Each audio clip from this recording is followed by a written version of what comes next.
Today's sole witness is United States Secretary of the Treasury, Ms. Janet Yellen.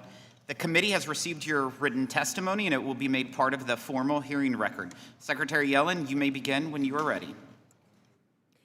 Thank you, Chairman Smith, Ranking Member Neal, and members of the committee. Thank you for the invitation to testify. The Biden administration has driven an historic economic recovery over the past 3 years. GDP growth has been strong, growing 3% over the past 4 quarters. Inflation has decreased significantly since its peak, though we have more work to do. The labor market is also remarkably healthy, with the unemployment rate below 4% for the longest stretch in over 50 years. Real wages and household median wealth have increased since before the pandemic, and families are putting their additional income and accumulated savings back into the economy. Consumer sentiment is up 21% from 1 year ago. President Biden and I are taking additional actions to bring down the costs of key household expenses like energy, prescription drugs, and housing. We're also focused on expanding our economy's capacity to create good jobs while reducing the deficit. As we implement the bipartisan infrastructure law, the CHIPS and Science Act, and the Inflation Reduction Act, we're creating economic opportunity for Americans across the country, including those without college degrees and in communities that had historically been overlooked or left behind. Companies have announced over $675 billion in clean energy and manufacturing investments since the start of this administration, some of which I've gotten the opportunity to see firsthand.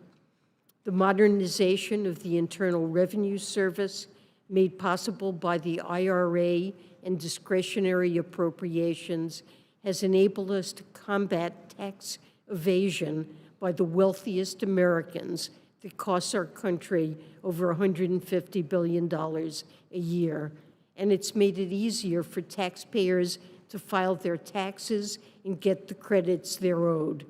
We met or exceeded all the goals we set out for this filing season, including reaching an 88% level of service, saving taxpayers over 1.4 million hours of hold time, and providing an additional 11,000 hours of in-person assistance compared to last year. We also successfully launched the Direct File pilot program, an easy, free, and secure way to file taxes on a computer or mobile device with over 140,000 accepted returns in the first year. The President's budget proposes additional investments to lower costs for workers and families and strengthen our economy while reducing the deficit, including making permanent the expansion of tax credits for health insurance premiums enacted in the American Rescue Plan and extended in the IRA, and expanding the Earned Income Tax Credit, Child Tax Credit, and Low-Income Housing Tax Credit. These proposals would help make health care more affordable, reduce child poverty, and give working families more breathing room in their household budgets. We can make these investments while reducing the deficit by $3 trillion over a decade through a combination of smart savings and tax proposals. President Biden and I have proposed implementing a billionaire minimum tax so that the top 0.01% pay their fair share, raising the tax on corporate stock buybacks to encourage businesses to reinvest profits in their workers and grow their companies, and closing estate and gift tax loopholes that allow wealthy Americans to pay less than they would otherwise owe.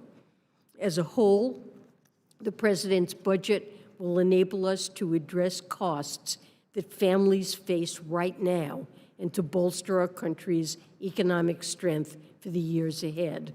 I'll now be happy to take your questions.